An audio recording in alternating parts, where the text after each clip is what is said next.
It's time for the Jockstrap Sports MMA podcast. Welcome to the Jockstrap Sports MMA podcast. I'm Justin and this is Adam. We're going to go over the fights that are coming up. It's UFC on ESPN Plus 13.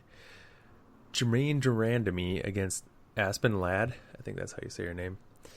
And I wanted to talk about the last fight night a little bit as well towards the end of the podcast. And then we have another draft. It's basketball players and for UFC fights. We'll do 4 rounds again. Four fights, not 4 rounds. Anyway, anything you want to say before I just break into this card? Let's do it. Let's hit it hard. All right, UFC on ESPN 13. Germaine de Randamie against Aspen Ladd. Aspen Ladd's 8-0. I kind of like Aspen Ladd. She has a pretty good attitude.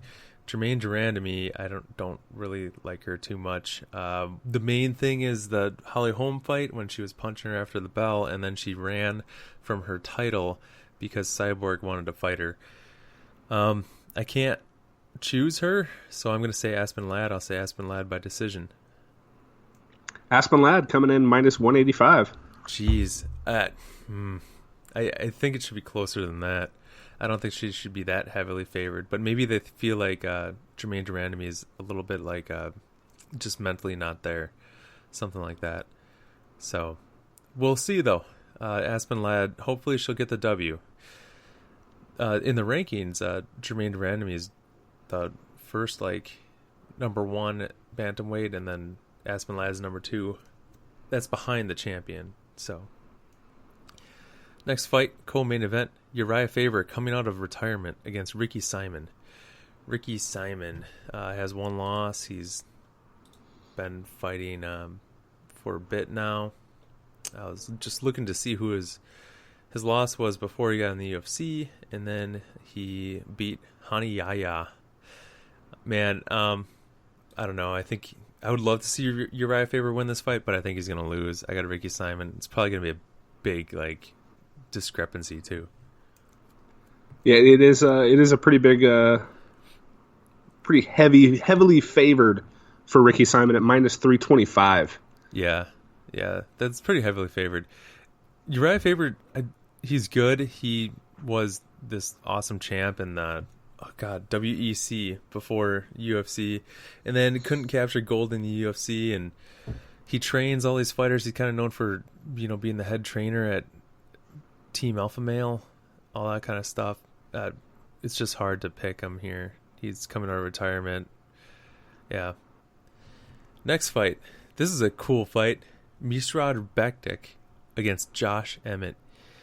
It's a 145 pounder.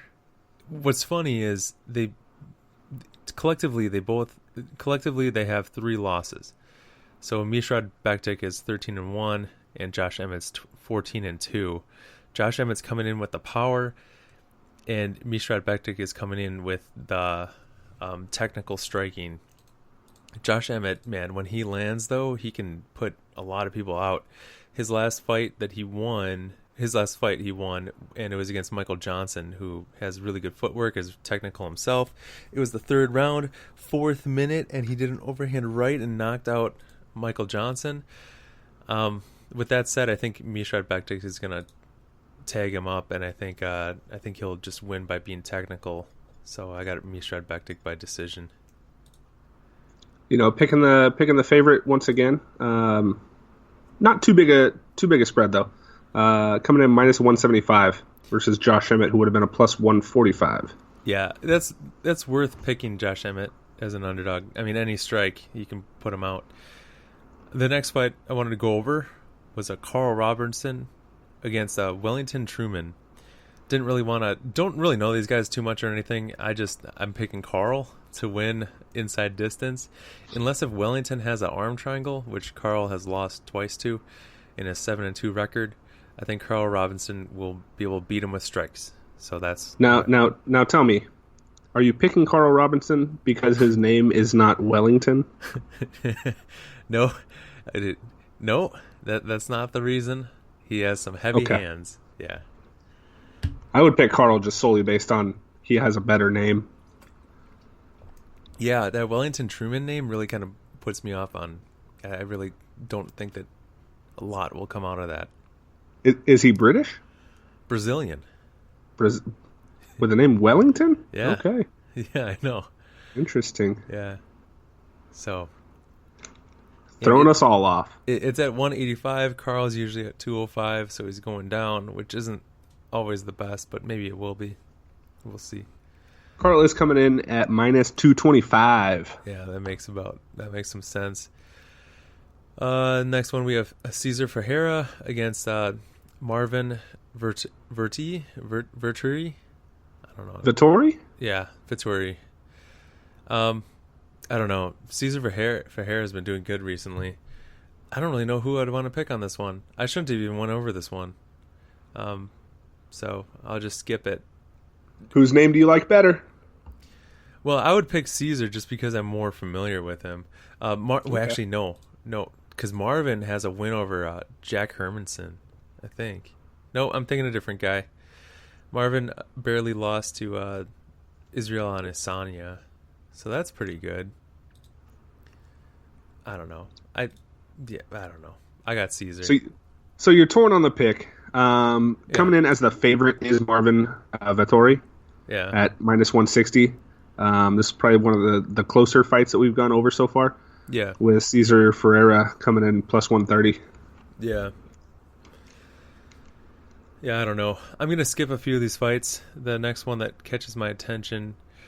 So, there's Andre Fili against Shimon Moraes. Andre Fili coming out of Team Alpha Male, up and coming. I don't know. It's going to be an interesting fight. But Andre Fili was the one that you were all about. What was it? Probably 3 months ago. Yeah, he was kind of on a tear, and then he lost. And yeah, was he the one that we put in basically all of our parlays, and then he just blew it for all of them? Yeah, I think so. Oh, this guy lost by decision. Yeah, he beat Artem and then Dennis Bermudez, which is a huge win. Yeah, he beat Miles Jury last. I don't know. I don't know. Shimon Moraes. Let me see if I would hit this guy. He looks bigger, but I mean they're the same weight. Yeah. I don't know. They both have good losses. I'd probably go Shimon Moraes in this one, to be honest. So Shimon Moraes is coming in as the favorite at minus 125. Yeah. This now comes as the closest fight we've gone over because Andre Fili is minus 105. All right. Yeah, that kind of makes some sense about that. So either way, you're paying to bet. That's true. All right. And next fight, Juliana Pena against Nico Montano. I don't know. Initially, I was just like all about Juliana Pena winning this fight. I think I'll just go with her. I mean, they both fought really good competition. It's just, I don't know. I don't know if she's longer. She's usually longer than her opponents in that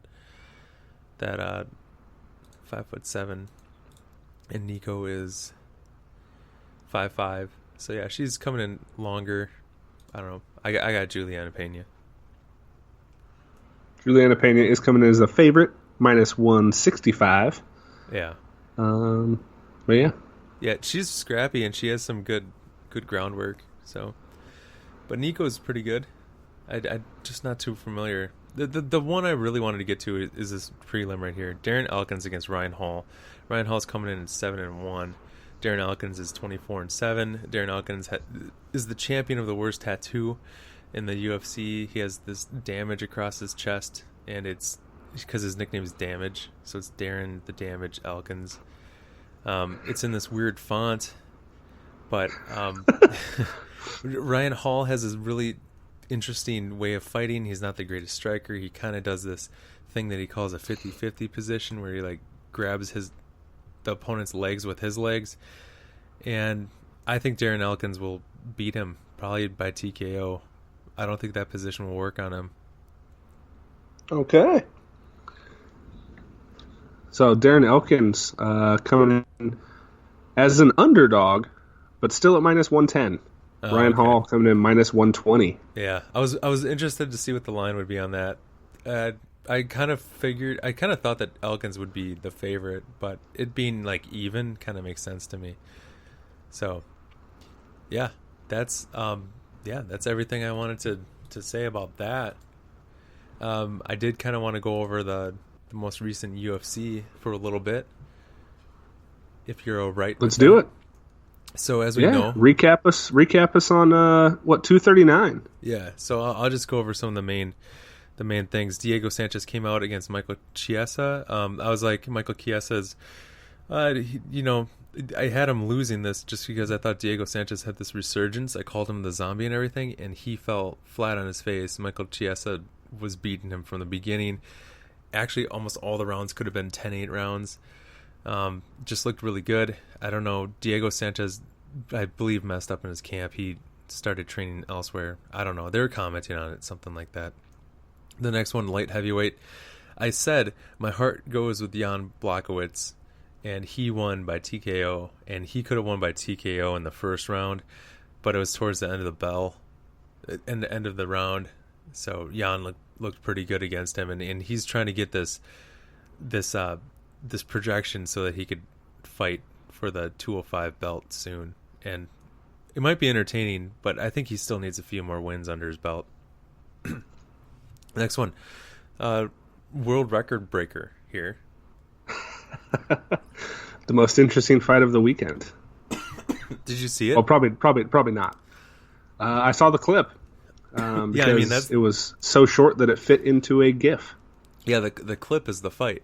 5 seconds, man. I don't know how you're gonna get it any faster than that, because you figure I don't know if you can. they're at both ends of the cage, and then you still have to attribute for how long it takes the ref to jump in. So, I mean, he literally ran at him and jumped and kneed him in the face.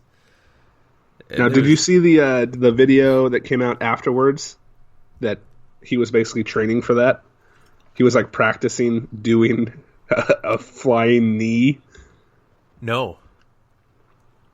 Oh, it was. Yeah, I'll look that up. I saw it like either later that night or the next morning, but I watched it and he was literally running at one of his, obviously training partners or coaches, who was holding like just a full body pad. Yeah. And he was literally running at him and jumping with a knee. So, Jeez.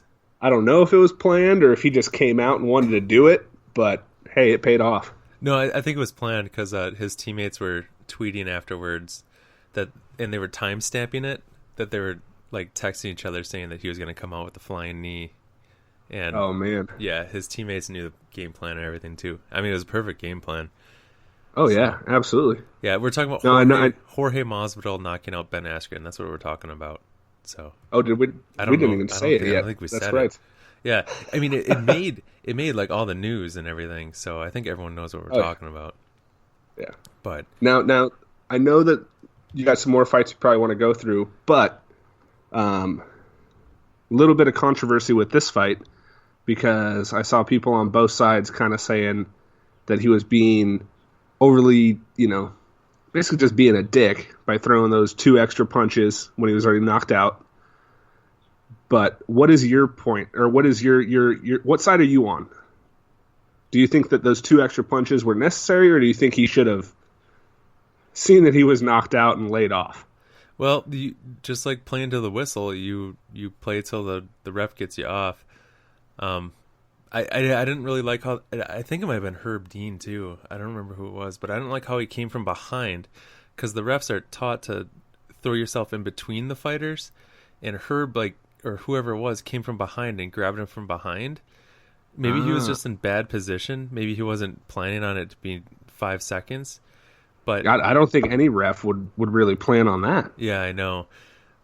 But I was even watching earlier where some other TKO thing